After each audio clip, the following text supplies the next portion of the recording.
Passover. How do you condense all of Passover into an hour teaching? It's not very easy, so I've kind of had to pick and choose. I'm long-winded anyway, so all these notes here, we may go over past an hour. I don't know. I'll try not to. But so it's just really hard picking and choosing the things to decide that I'm going to share, because Passover is such a huge subject. You could just write volumes and volumes and volumes upon it. But I'd like to start out with Leviticus 23. You know, everybody has their calendar on their phones, but back in the 90s, you had businessmen who had these black folios, and it was their day timers or day runners, and that was basically their Bibles. They ran their life by those because it had their calendar in it. And I think of Leviticus 23 as God's day timer. You know, if you want to know what God's calendar is, the days and the events that are important to Him, just check out Leviticus 23, because it's a rundown of all the feasts of the Lord. And there is a misconception when people think of Passover, or they think of Yom Kippur, the Day of Atonement, or they think of the Feast of Tabernacles. They say, oh, well, those are the Jewish holidays. Those are for the Jews. But that's not what God's Word says. It says these are the feast of the Lord. So if they're the Lord's feast, and if you belong to the Lord, then they're your feasts too. You know, they're not Christian feasts, they're not Jewish feasts, they're not Hebrew feasts, they're the feast of the Lord. And Passover is one of them. So it kind of goes in order, the different festivals. So the very first one it's dealt with is the weekly Sabbath. You know, Friday night sundown to Saturday night sundown. And that's another hard thing to kind of get in your head, because we live in the West, and for us, a day is midnight to midnight, you know. So, you know, as soon as the clock strikes midnight, it's a new day, and we go to bed at, you know, let's say Tuesday night at 9 o'clock, and we wake up 9 o'clock, you know, Wednesday morning, so it's a new day. But in the Jewish frame of mind, a day is different. It's sundown to sundown. So with that in mind, it can kind of be a little bit confusing if you don't keep that in mind when you're reading the Word of God, because that's very important to the chronology, especially when we deal with the crucifixion and the Passion Week of our Messiah. So Leviticus 23 starts out with the weekly Sabbath, which is Friday night sundown to Saturday night sundown. And he says that these, in the Hebrew, the word is moedim. These are my appointed times. These are my moedim. And you always lose things in translation, because things don't, there's not words that are exactly equivalent in each language. But moedim does mean appointed times, but to me, a better description of what a moedim is like a date. Like a date between a man and a woman, when you set a date, right?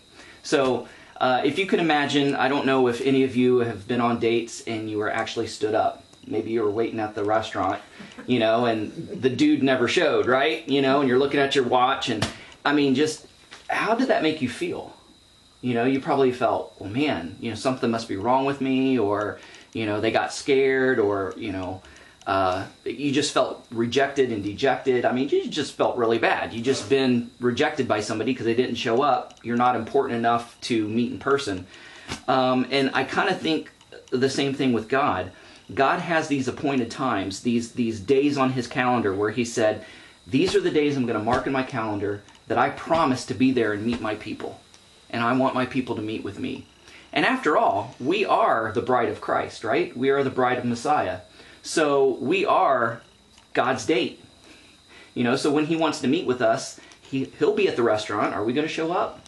So Passover is one of those meals, one of those dates that God has set that you can show up at, and you can be there for your dinner date with God. So the first day that's covered is the weekly Sabbath, and it goes right on into Passover.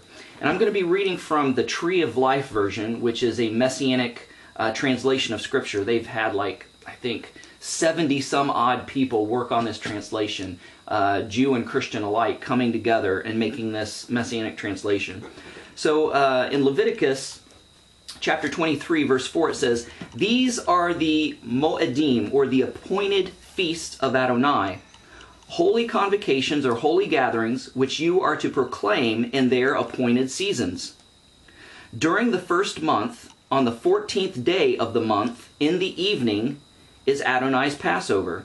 So the first month, well, what's the first month? On the Hebrew calendar, because we go by a totally different calendar here in Canada, we go by the Gregorian calendar, but the Hebrew calendar, the first month is called Nisan. Sometimes it's called Abib or Aviv, but it's more prominently known as the month of Nisan. So we got that. It says, during the first month, which is Nisan, on the 14th day of the month. So that would fall usually on the Gregorian calendar during March and April. So sometimes Passover is really, really close to Easter, and then sometimes it's like almost a month apart. And so this year, 2018, it's like, it jives. It's right together with each other. So the Hebrew calendar is based on the lunar cycle, and that's how they keep track of the months, is by the waxing and waning of the moon. And the Gregorian calendar, of course, is a solar calendar. So the first month on the Hebrew calendar is Nisan, which would be our March or April, depending on the year.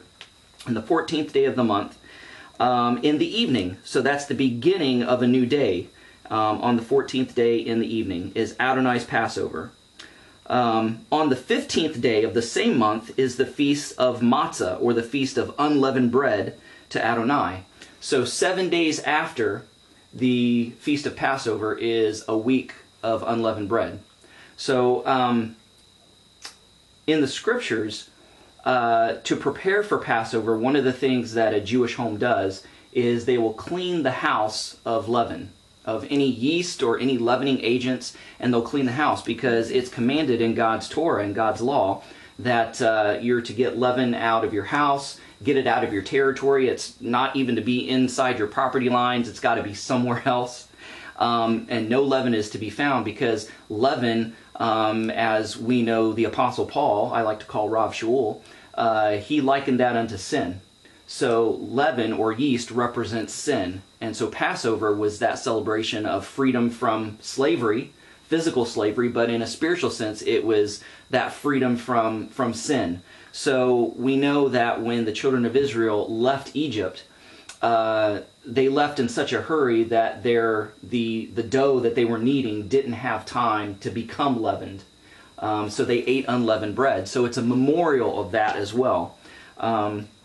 So, all right, let's go ahead and turn to Exodus chapter 12. And this is the main story of the Exodus.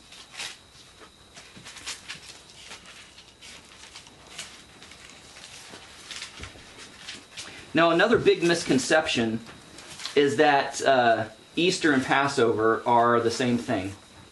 But actually, it's not. Passover and Easter are two totally different holidays. There's actually, in the King James Version, you will see the word Easter, but that is actually a mistranslation. It should be Passover, and they have corrected it in like the New King James and all the other translations that has come out after that.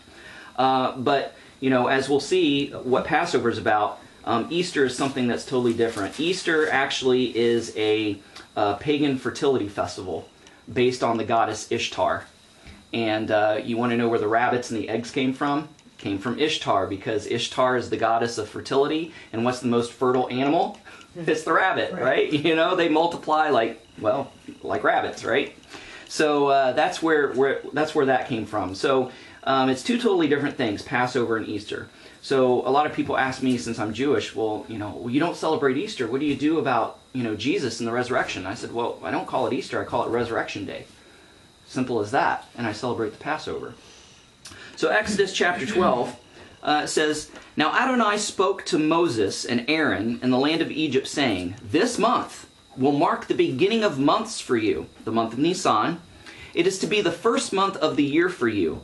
Tell all the congregation of Israel that on the 10th day of this month, each man is to take a lamb for his family, one lamb for a household. But if the household is too small for a lamb, then he and his nearest neighbor are to take one according to the number of the people. According to each person eating, you are to make your count for the lamb. Your lamb is to be without blemish, a year-old male, and you will take it from the sheep or from the goats. and you must watch over it until the 14th day of the same month. Okay, so on the 10th day of Nisan is when they pick their Passover lamb. And the Passover lamb, it almost becomes like a pet, because they actually brought the lamb into their home. They fed it, it slept with them, it stayed in the house, so the kids got attached to it, even the grown-ups got attached to this lamb, because during the 10th of Nisan and the 14th of Nisan, they kept it in the house in order to inspect it, to make sure that it was a perfect lamb, that it was a spotless lamb, that it was a lamb without blemish, that it wasn't sick, that it didn't have any sores, that nothing was wrong with it. So in this process, you kind of get this attachment to the lamb. So when it comes to sacrificing that lamb, you know what sacrifice really is. You know, I mean, pretty much all of us here are pet lovers. You know, some of us have dogs, some of us have cats or whatever. You know, how would you feel if, you know, somebody asked you to take your pet and to slit its throat, to sacrifice your pet? They almost become like one of your children, right?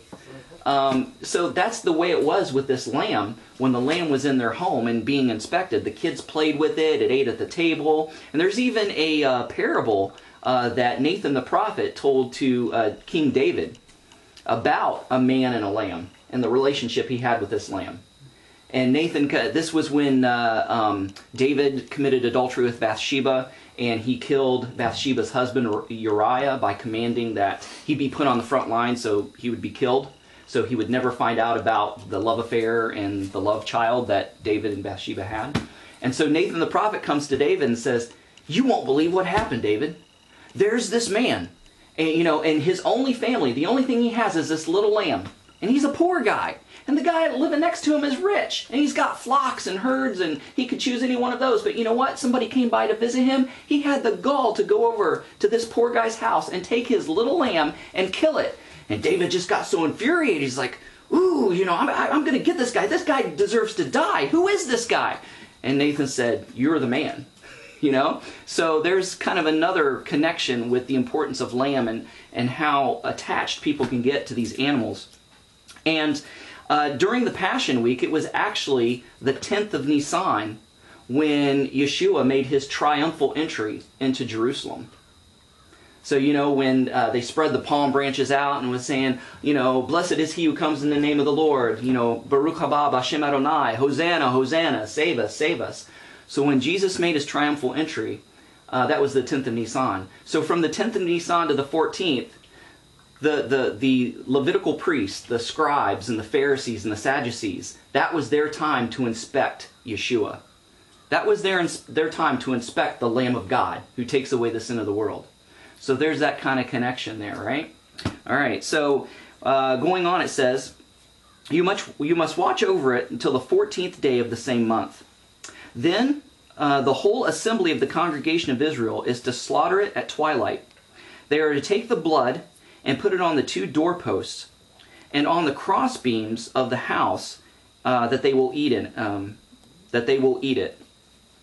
And they are to eat the meat that night, roasted over the fire, with matzah, with unleavened bread, and bitter herbs. They are to eat it.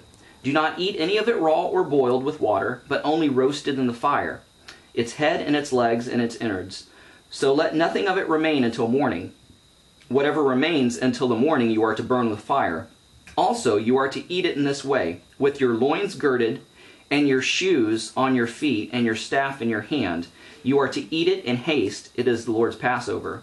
Okay, so, you know, sometimes when you're rushing out the door to go to work and you're late, you know, who sits down to eat breakfast anymore? You know, who does the whole leave it to beaver kind of thing, and you have your whole family around at breakfast, and, "Hey, Jimmy, what are you going to do today at school?" You know, and, "Oh, you know, well, gee, honey, I've got this really big project at work this week." No, I mean, everybody's rushing out the door. They're making their coffee, you know, they've got their shoes on their feet, they've got their backpacks on their back, and they're grabbing a cup of coffee and shoving a cereal bar in their mouth and running out the door. That's the way it was with this Passover. So it says that you're to eat it with your loins girded. That sounds kind of weird to us. What does that mean, right? Dressed. Like, Belt on. Dressed. Yeah, you're dressed. Belt of truth. That's what it sounds like. Reminds me of. Reminds you of the belt of truth. Yeah. Well, we know that we wear pants. in here in the West. So we don't have to gird our loins. But in the Bible days, they wore robes. And when they were commanded to gird their loins, they either girded their loins for one of two or three reasons. Either they were going to work out in the field, or they were going to run because they had to deliver a message. So it's like underwear. Or they were getting ready to fight. Well, okay, you had the robe, right? Right. You had the robe. So a robe is kind of constricting because you can only move your legs so far. So what they did is they took the back of the robe and flipped it up over the top, and they tucked it into their belt. This makes total sense. Okay. And that's what girding your loins is, and that freed up your legs so you could run, or you could kick, or you can bend over and work in the field. So it's so you can have movement, right? Okay. So God said, when you eat this Passover, gird your loins, take your robe, tuck it into your belt, because you're getting ready to move. You got to get out, and you got to get out quick, fast, and in a hurry. Okay. So that's what girding your loins means. Well, there. And that's why they had to have their staff too, because when I read that, I thought, how are you going to eat that? It's cooked over the fire, and you've got to hold your rod there, your staff. Yeah, well, they probably leaned it against their shoulder while they were kind of doing that, or they kind of ate standing up, and you see a lot of these coffee bars where they have these high tables and they don't have chairs, so people could stand and drink their coffee or work on their computer or whatever. So that's kind of the way it was. And you were to eat it in haste, because it is the Lord's Passover. For I will go through the land of Egypt on that night and strike down every firstborn, men and animals. I will execute judgment against the gods of Egypt. I am Adonai. The blood will be a sign for you on the houses where you are. Then when I see the blood, I will pass. I always want to sing that song. Yes. When I see the blood, I will pass over you. So there will be no plague among you to destroy you when I strike the land of Egypt. So in Leviticus, it says the life of the flesh is in the blood. So blood represents life. So, if life is going to be taken for life, they had to put the blood of an innocent animal, of a lamb, on the doorpost as a substitute for their firstborn. Because if that wasn't, then then the firstborn would have to be taken. That makes sense. Yeah. So that's why that they had to use blood. This day will be a memorial for you. You are to keep it as a feast to Adonai. Throughout your generations, you are to keep it until Jesus comes. No, that's not what it says. It says, this day will be a memorial for you. You are to keep it as a feast of Adonai. Not a Jewish feast, not a Christian festival, a Jewish festival, but a feast of the Lord. Throughout your generations, it means it keeps going and going and going, and you are to keep it as an eternal ordinance. It says that God is the same. The scriptures say that God is the same yesterday, today, and forever. So God never changes, and God never lies. So, Passover is just as much for Christians as it is for Jewish people. Probably more so for Christians than for Jewish people, because of the significance of the fulfillment of Messiah Yeshua. So it says it's an eternal ordinance. So does that mean we're going to be doing it in heaven? That's a good question. Well, I don't know. I don't know the answer to that. I don't know if we'll on the new heaven and the new earth. I don't know. But, it's an eternal ordinance, at least for as long as we're here on this earth. Throughout all of our generations, we are to keep the Passover. What kind of bitter herbs? Oh, we'll get to that. Okay. We'll get to that. I wondered that. Yeah. Whose animal do you kill to put on your doorpost? Well, see, that's the thing. We don't have to worry about the lamb anymore because of several things. Yeah. Well, Okay. not only because Yeshua came and he was the Lamb of God who took away the sins of the world, and he's the ultimate sacrifice, but God, when Solomon built the temple, God made a covenant with Solomon, and he said, this temple, this place right here, is the only place that is an acceptable place to make sacrifices. So basically, at that point, God said, there's no more personal altars, there's no more sacrificing, on your property or wherever. It's going to take place here at the temple, and that's the only legitimate place of sacrifices to be made. So, is the temple in Jerusalem standing? No. It's been destroyed. It was destroyed in 70 AD. So, you can't go to a place to sacrifice where the temple isn't standing. There's no Levitical priesthood working there. There's no temple standing. So I liken it unto the Plaster Rock pool. Can any of us go to the Plaster Rock pool right now in the wintertime, right at the end of wintertime, and go swimming in the pool? Why not? Cold. Well, it's There's no cold. water in it. Okay, it's cold. There's no water in it, right? No in it. So the prerequisites to be able to swim in that pool just aren't there. There's no water in the pool, and if there is, it's frozen, solid. It's too cold. The weather's not, right for swimming. So now, if you've ever been in the Plaster Rock pool, there's these rules that are on the wall of the pool. Now, just because you can't swim in the pool, does it mean that those rules have been abolished? Does it mean those rules have been done away with? No, but there's just nobody there to... Right. You just can't fulfill those rules because the prerequisites for those rules are not viable. They're not there for you to fulfill those rules. So those rules still stand. They're just kind of put on the shelf until the time is right and the pool is reopened, the weather's warm and the water. So it's the same with the temple. The rules for the temple have not been done away with. We just can't fulfill those temple rules because the temple's been destroyed. But prophecy says that there's going to be a third temple built. And when that happens, the Levitical priesthood's going to be reinstituted, and the sacrifices are going to come. And people ask, well, how does that jive with Yeshua's death? I thought Yeshua was the ultimate sacrifice. He was. He is. But think of a timeline. If the cross is the middle of history, you have before the cross all the sacrifices before the cross, right? So all of these sacrifices were a foreshadowing of the Messiah that was to come. So every time they sacrificed, whether it was Passover or Day of Atonement or Feast of Tabernacles, whatever it was, whether it was the daily sacrifice or the weekly sacrifice or a sin sacrifice, whatever it was a foreshadowing of the Messiah that was to come. Now, God gave rules. He gave inheritances to all 12 tribes. All 12 but one, really. He gave a land inheritance. So all of them have land except for the Levites.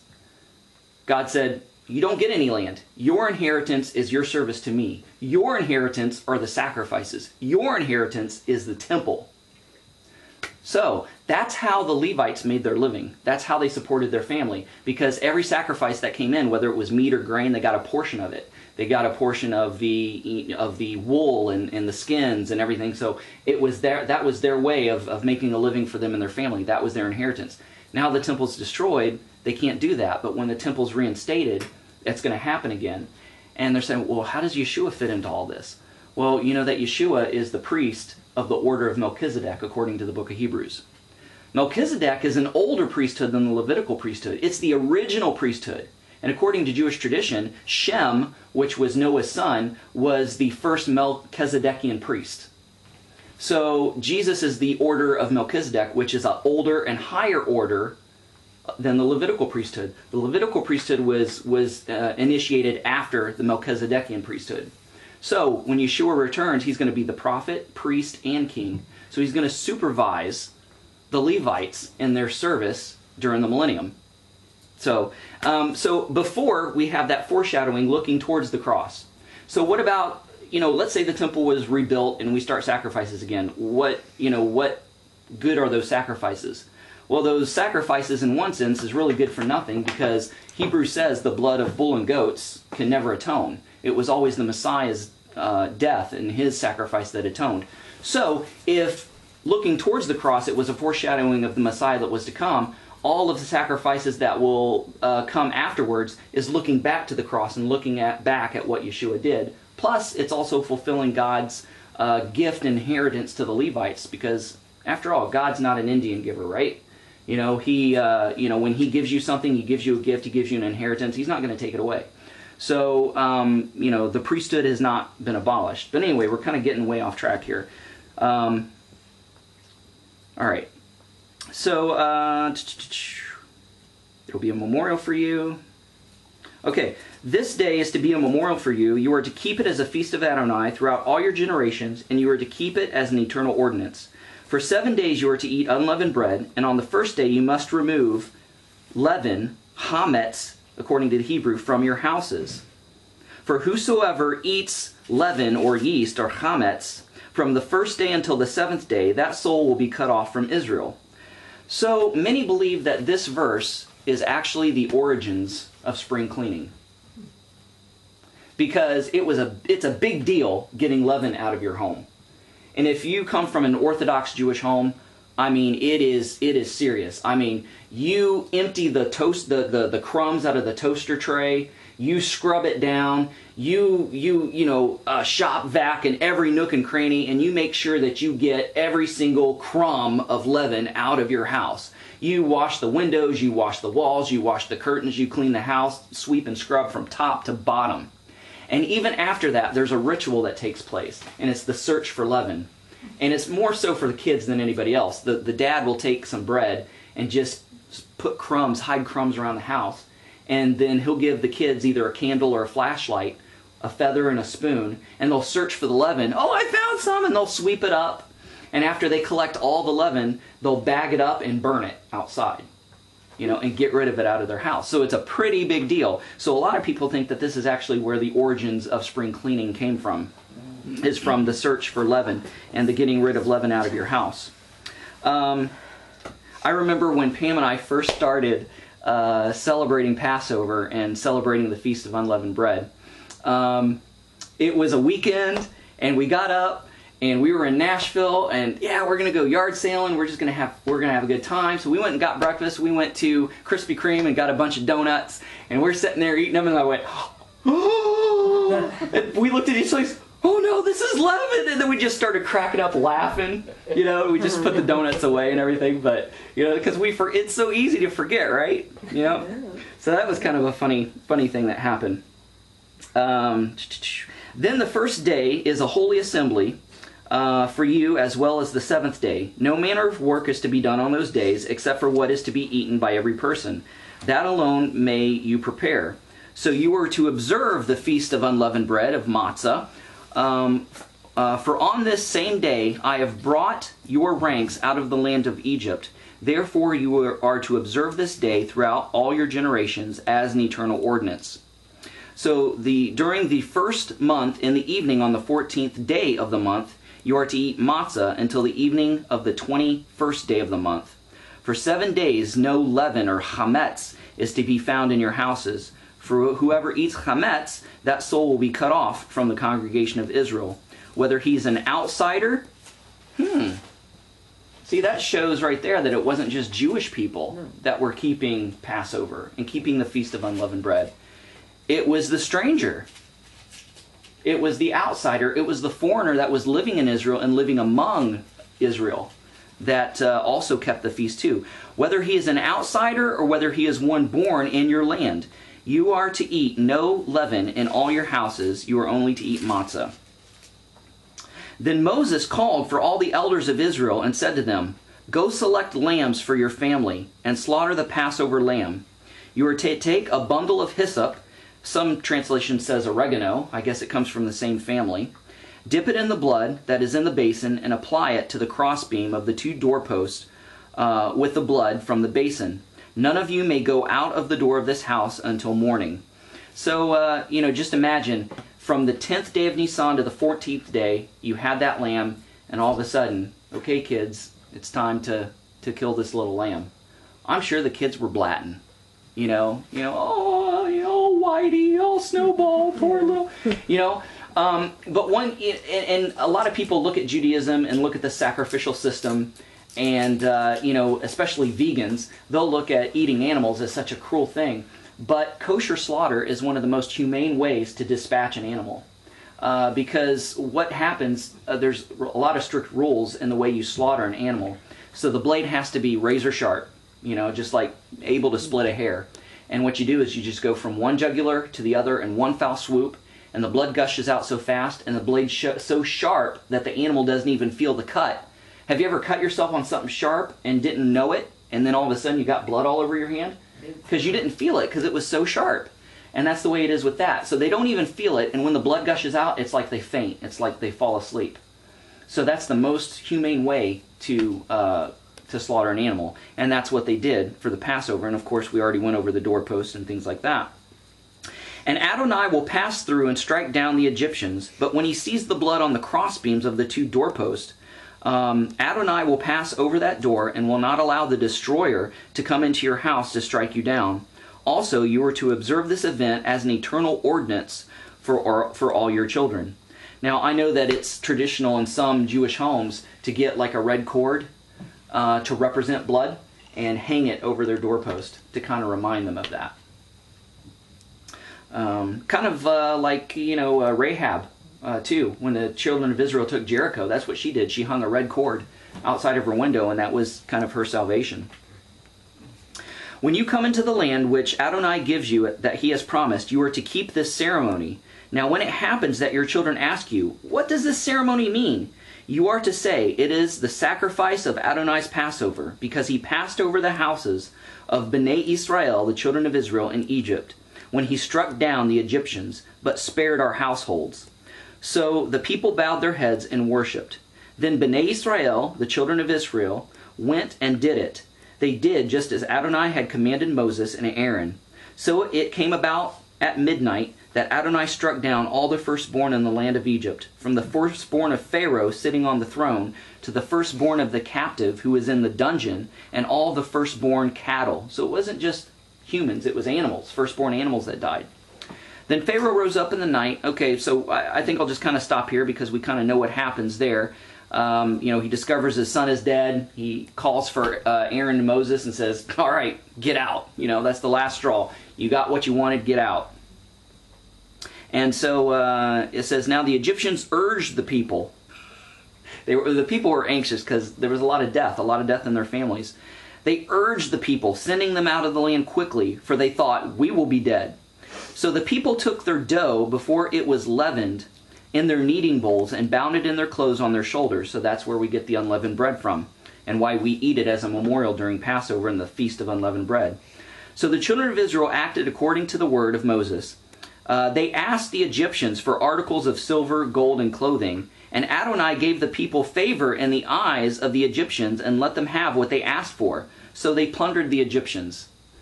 They plundered the Egyptians without firing a single shot. And the rabbis and sages say that this is kind of payback, back pay for their slavery, right? They were free labor. So all this silver and gold and everything that they got from the Egyptians was kind of their pay. And later on, we see that they use that in creating the garments for the priests, the breastplate, for the holy furnishings in the tabernacle itself. So a lot of these things were used for that. Okay. All right, we'll just go ahead and stop there. One interesting thing is that these 10 plagues, let's kind of get a worldview of Egypt and of Mesopotamia and that area of the world. Gods were territorial. There was God for every event, whether it was lightning or thunder, whether it was flood, whether it was the sun or the moon or any kind of weather phenomena. There was a God for that. There was a God of the flatlands and a God of the hills and a God of the rivers and a God of the seas and all this kind of stuff. So there was these gods that were in charge of all the elements of nature. And so God, wanting to prove to the Egyptians that he was the one true God, that there was nobody above him, he decided systematically to take a shot at each of the gods of Egypt and to defeat them. So we know that there were 10 plagues. So each of these 10 plagues struck at one or more of the Egyptian gods. So the first plague was that the water was turned to blood, right? So Osiris and Isis, not the terrorist group, the goddess, Horus, Hapi, Tauret, and Nu, they were all gods of water and all gods of the Nile. So once the water was turned to blood, these gods couldn't do anything about it. These gods couldn't change the water from blood back to water. So those gods were defeated. So when the frogs came, the god Hekt, H-E-K-T, he was defeated. Now when lice came, Geb, the god of earth and land, and Kepher, the god of beetles and insects, was defeated. Now I think it's here is very interesting that up until this point, the Egyptian magicians were able to duplicate all the plagues up to that point, right? But once it was lice, they couldn't do it. Have you ever wondered why? Because what Moses did is he took the dust of the ground and it turned into lice, right? So you were taking something that was dead, inert, an inanimate object, something lifeless, dust, and it became life. So these false gods, these pagan gods of Egypt, could not create life. They can manipulate life. Oh, sure, they can turn water into blood.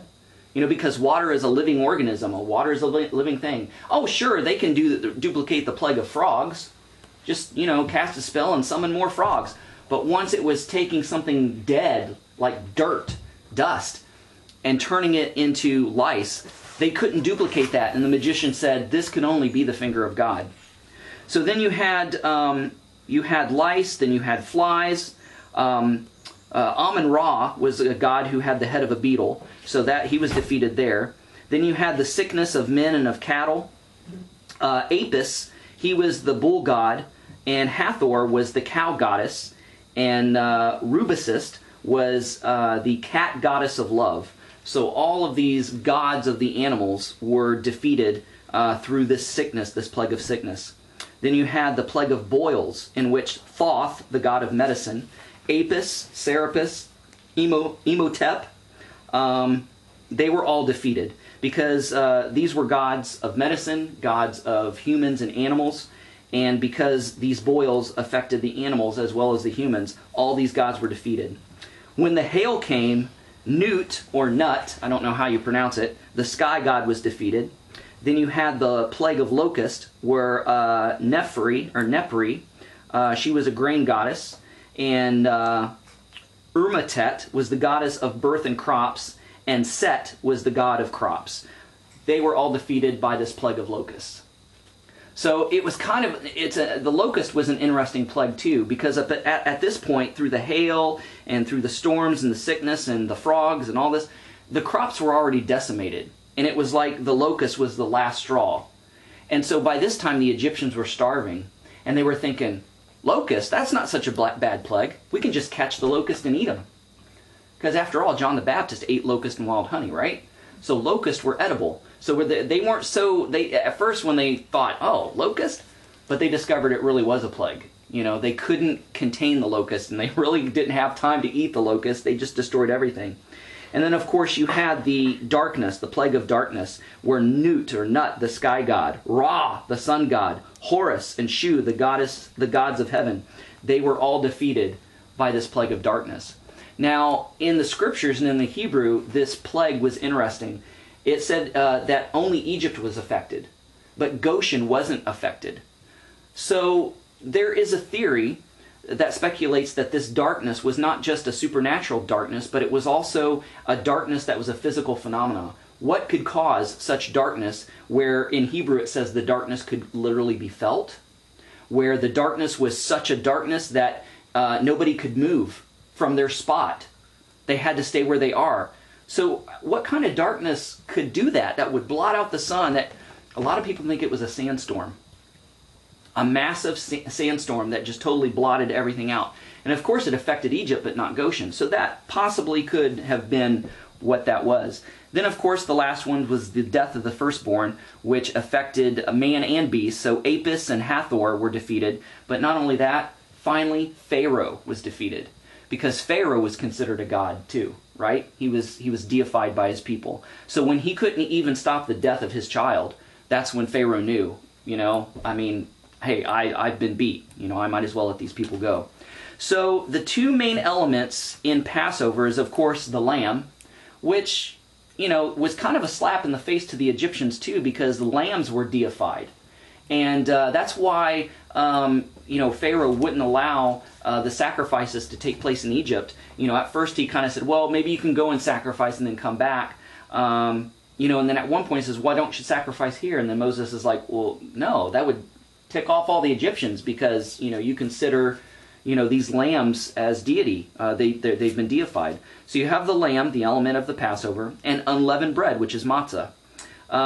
So the lamb, of course, we know atones for sin because it's an innocent life for a guilty life. The lamb is kind of taking the place of the guilty. And then you have the bread, which represents the removal of sin and rebirth. So Paul likens yeast to sin in 1 Corinthians 5, 6 through 8. And it just takes a little sin, a little leaven, to leaven the whole lump.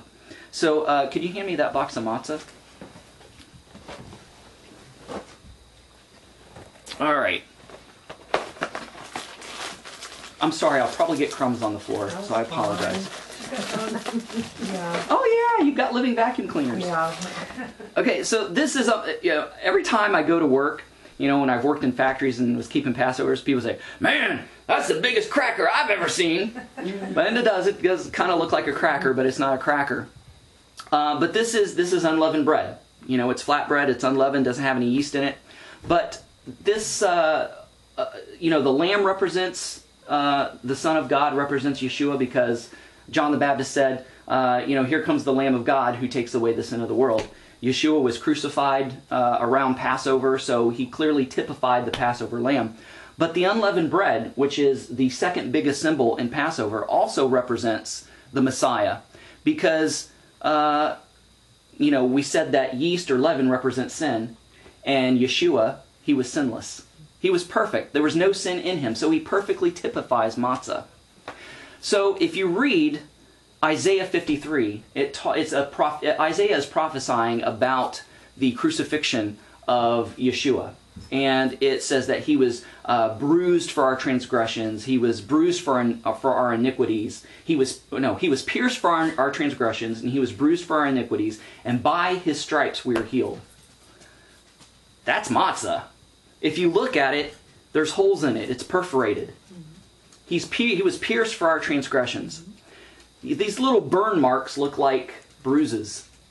He was bruised for our iniquities. And you can clearly see stripes in this matzah. And by his stripes we are healed.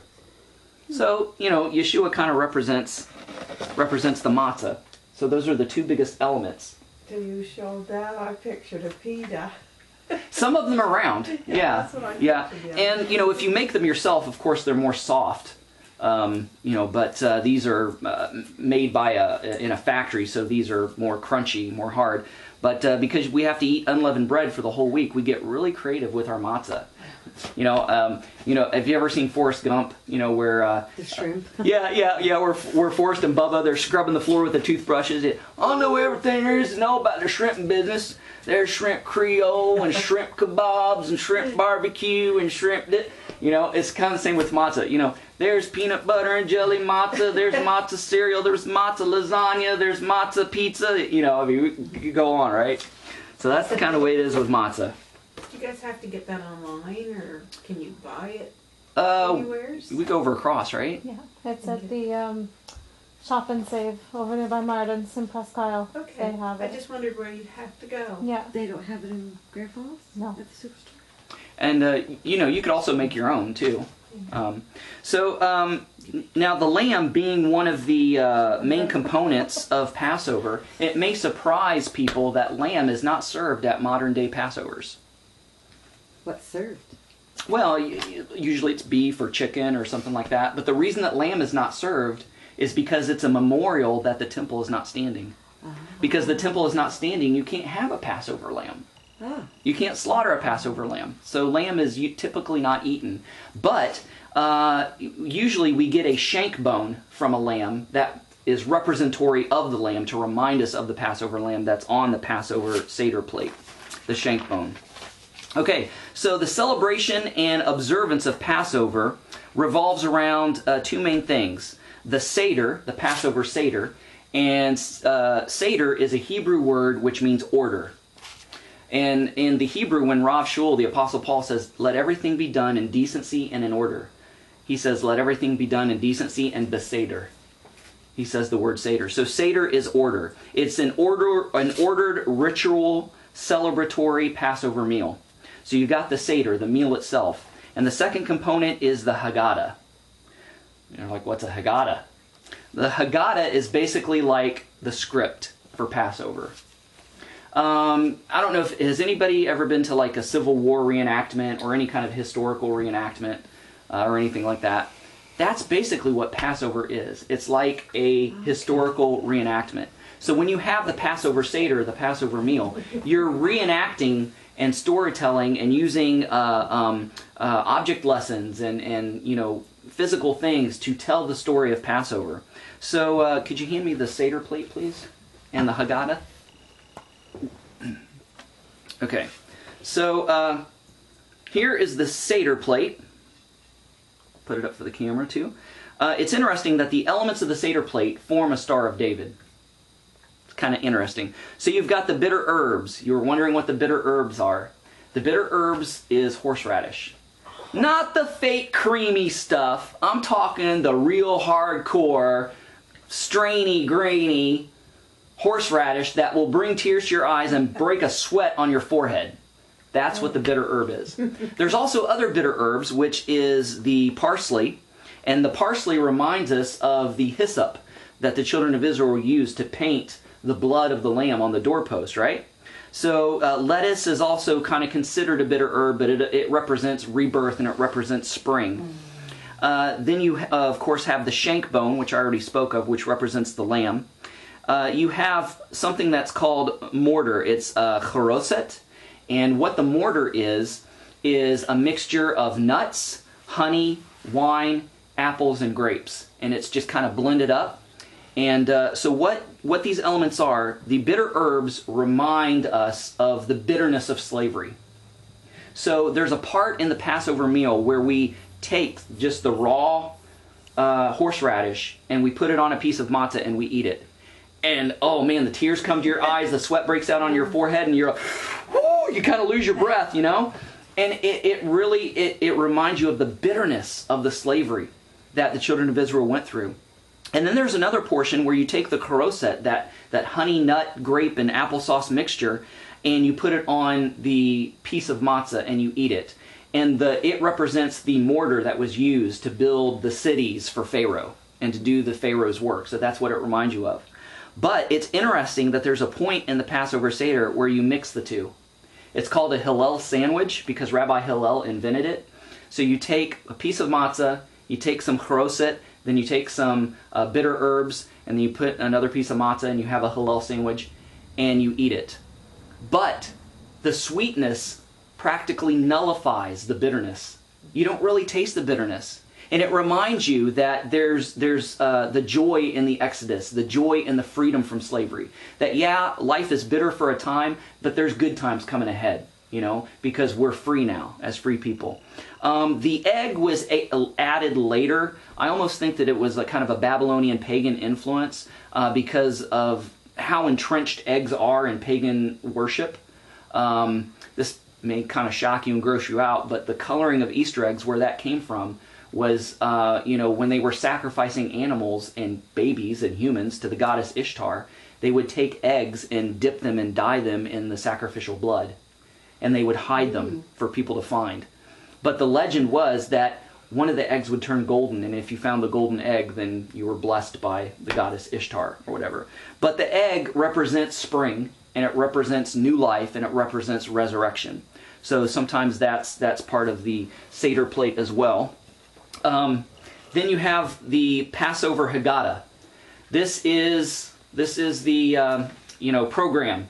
Program, get your program. You won't know what's going on without a program. That's what the Passover Haggadah is.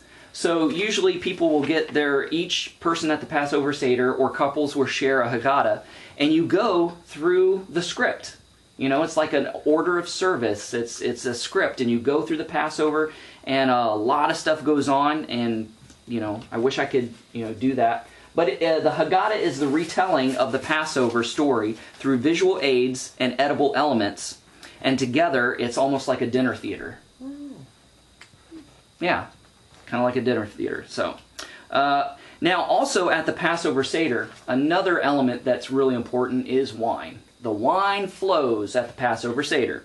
There's 4 cups of wine. And the reason we have 4 cups is because of what's recorded in Exodus chapter 6, verses 6 and 7. The first cup is called the cup of sanctification. And that's based on the passage in Exodus where it says, I will bring you out from the yoke of the Egyptians. So that's the first cup of wine that's drunk at the Passover Seder, is the cup of sanctification. Then the second cup is the cup of judgment. And that relates to the verse in Exodus 6 through 7, I will free you from being enslaved to them. Then the third cup is the cup of redemption. And this is the cup that Messiah held up during his own Passover Seder, because he is the redemption, right? He said, drink. This is the blood of the renewed covenant, shed for the remission of sin, shed for you. This is my blood. So this was the cup of redemption that Messiah Yeshua was holding up at the Passover Seder. And that relates to the portion of the verse says, I will redeem you with an outstretched arm. How prophetic. I will redeem you with an outstretched arm. His arms were stretched out and nailed to the cross. He held up that cup of redemption. I will redeem you with an outstretched arm and terrible acts of judgment. And then finally is the cup of praise. But Yeshua didn't drink the cup of praise. Because when he held up that cup of redemption, he says, I will not drink this cup until I drink it anew in the kingdom. Right? So basically, Yeshua was taking a Nazirite vow. What's a Nazirite vow? A Nazirite vow is where you don't cut your hair. You don't drink. And you don't eat or drink anything of the grapes, of the fruit of the vine. He took a Nazirite vow, right? And so that's another reason why he rejected the vinegar at the cross. Not only because it was a numbing agent for crucifixion victims, but because it was considered wine. And Yeshua made an oath. He tasted it and he's like, okay, I didn't know what it was. I'm not going to drink this. So the fourth one is the cup of praise. And that refers to the passage in Exodus 6 through 7. I will take you as my own people. So at the end of the Passover Seder, everybody always says next year in Jerusalem. So they're hoping that by that time, by next Passover, the Messiah will have come and, we'll be celebrating it with the Messiah in Jerusalem. There is actually a fifth cup, but it's not drunk. The fifth cup is the cup of Elijah. Because as prophecy goes, even the Orthodox Jews know this very well, that, before Messiah comes, Elijah has to come first, right, to announce. We know that Elijah came in the form of Yochanan the Immerser, John the Baptist. But at Passover Seders, there is a cup of wine that's there for Elijah, because everybody hopes Elijah will show up, meaning that the Messiah is coming.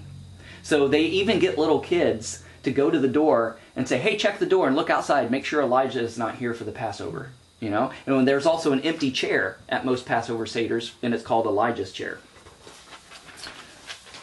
Okay, so now let's get to the part where it connects to the Messiah, where it connects to Messiah Yeshua. I'm going to read in Matthew chapter 26, verse 17.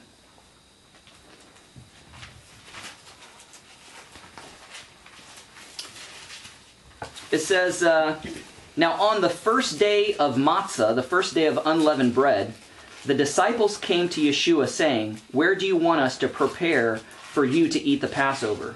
Now the Hebrew and Aramaic versions of the book of Matthew says something a little different. And I think the Hebrew and Aramaic is actually a little bit more reliable than the Greek that we often depend on, because it actually says on the day before. Because if they were having, if it was the first day of unleavened bread, that means it would have been Passover. But it wasn't Passover. Because Yeshua had to die on Passover, right? And so he wanted to have his Passover Seder early with his disciples because he knew that he couldn't actually do the actual Passover Seder. So I made a little chart, and I'll pass it around, but I'll kind of explain it. So there's a lot of confusion about the 3 days and 3 nights that Yeshua was in the tomb. So we're going from the 13th of Nisan to the 17th of Nisan. And we're going to focus on the 14th through the 16th. That's the 3 days and 3 nights. So, on Wednesday, sunset of the 13th of Nisan, Yeshua had his Passover Seder with his disciples.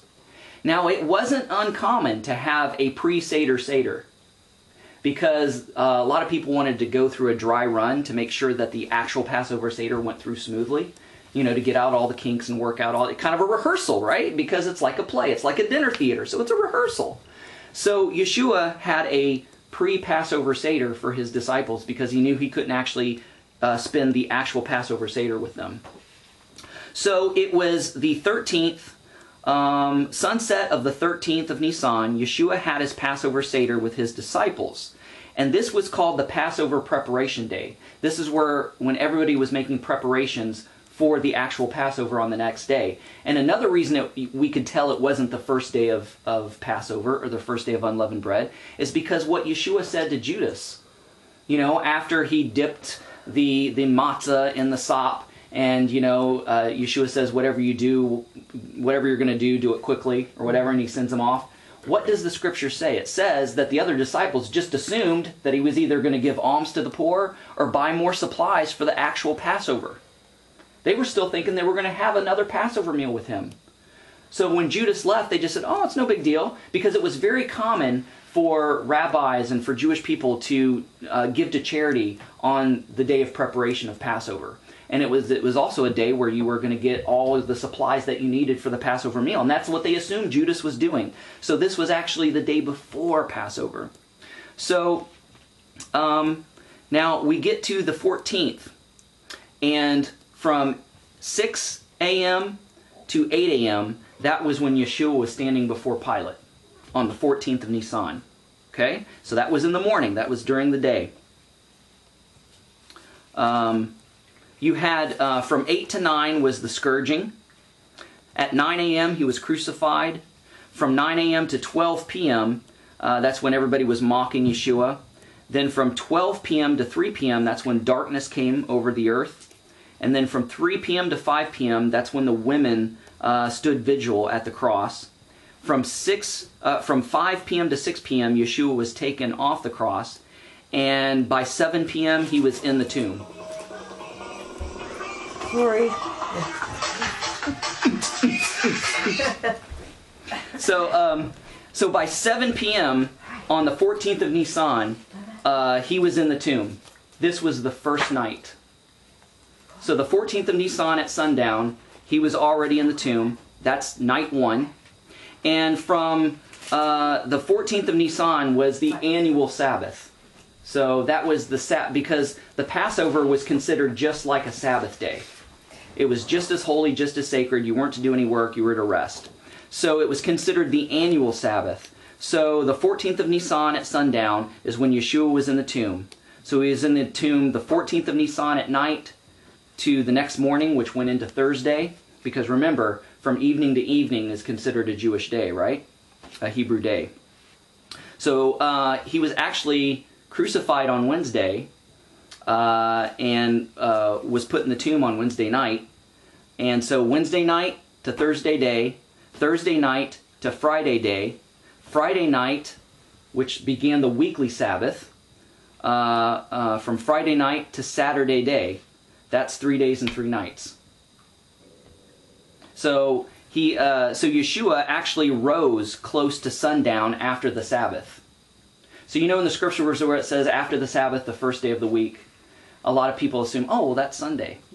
No, it's not Sunday. It's actually sundown Saturday night. That's when the first day of the week starts on the lunar calendar, on the Hebrew calendar, the Hebrew reckoning of time. So you remember when Paul the Apostle said that he was speaking after the Sabbath on the first day of the week, and Eutychus was leaning up against the window, and he fell asleep during Paul's preaching, fell out the window and died? And it said that Paul preached way into the night? There is a traditional service called the Havdalah service, and it's the service of separation. You're separating the Sabbath from the first day of the week. So you're saying goodbye to the Sabbath and welcoming in the new week at sundown on Saturday night. So, it wasn't Sunday technically. So Yeshua rose close to sundown after the Sabbath, the first day of the week, where he became a first fruit, right? According to Romans 8:23 and Colossians 1:18. So the women wait until the Sabbath is over, because you can't do any work or can't do anything on the Sabbath, right? So they go Sunday morning, right after, make sure that the Sabbath is completely over, and they go to the tomb and realize it's empty. And so that is the beginning of the counting of the Omer. So from that Sunday, we count 50 days all the way up until the Pentecost, till Shavuot.